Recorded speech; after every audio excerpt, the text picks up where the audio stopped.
क्या आपने किसी ऐसे व्यक्ति के बारे में सुना है जिसने बिना किसी औपचारिक शिक्षा के गणित की दुनिया को हिलाकर रख दिया हो?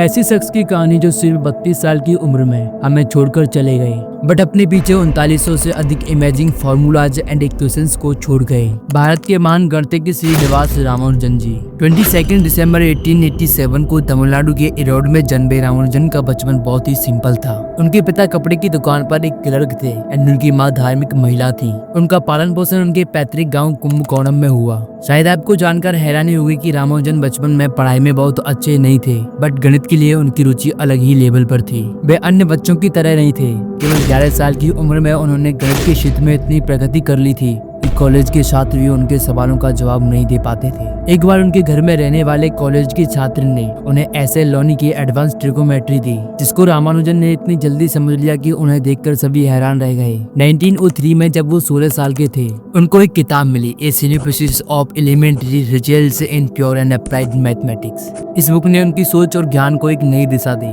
यह बुक 5000 से ज्यादा गणितीय सूत्र और परिणामों का संग्रह थी, जिसे उन्होंने रात दिन पढ़ा और समझा। रामानुजन ने गवर्नमेंट आर्ट्स कॉलेज कुंभकोणम में दाखिला लिया, बट उनकी गणित के प्रति दीवानगी इतनी थी कि वे अन्य विषयों में फेल हो गए। इस वजह से उनकी स्कॉलरशिप उनसे छिन गई। उनकी जिंदगी में गरीबी और संघर्ष के दिन शुरू हो गए, बट उन्होंने हार नहीं मानी। उन्होंने गणित के क्षेत्र में अपनी शोध को जारी रखा। गणित की दीवानगी और नई नई खोजें उनके लिए वरदान भी थी एंड अभिशाप भी। वे अपने टाइम के गणितज्ञों से अलग थे। उनकी नोट्स बुक्स में हजारों न्यू इक्वेशंस थी, बट उन्हें समझने वाला कोई भी नहीं था। सोचिए, उन्होंने Bernoulli numbers, Euler Mascheroni constant and infinity series पर काम किया था, बट उनके आसपास के लोग उनकी बातों को समझ ही नहीं पाते थे। उनको वे लोग समझ सकते थे जो गणित के हाईएस्ट लेवल पर काम करते थे। रामानुजन जी आर्थिक तंगी से जूझ रहे थे। उनके पास कोई भी किसी भी तरह की नौकरी नहीं थी। इस दौरान उन्होंने क्लर्क की नौकरी के लिए आवेदन किया। 1912 में उन्हें मद्रास पोर्ट ट्रस्ट में क्लर्क की नौकरी मिली। 1930 में रामानुजन का जीवन बदलने वाला था।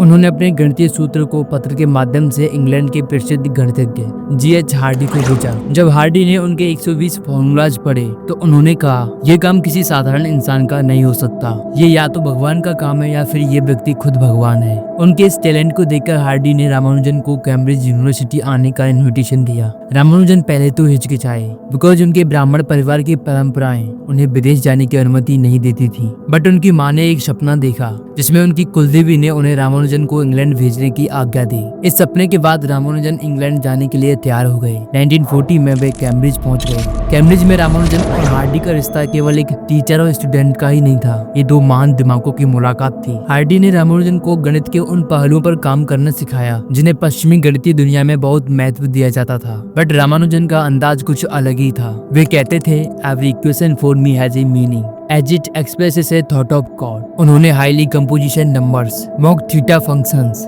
एंड पार्टीशन थ्योरी जैसी सब्जेक्ट्स पर काम किया, बट टीवी की बीमारी के चलते उनकी हेल्थ बिगड़ने लगी। यूरोप की ठंडी जलवायु और शाकाहारी भोजन की कमी उनके लिए नुकसानदायक साबित हुई। उनकी हेल्थ दिन पे दिन गिरती गई एंड 1919 को वे भारत लौट आए एंड 32 साल की उम्र में उनका निधन हो गया। अगर आपको वीडियो पसंद आई हो तो इसे जरूर शेयर करें।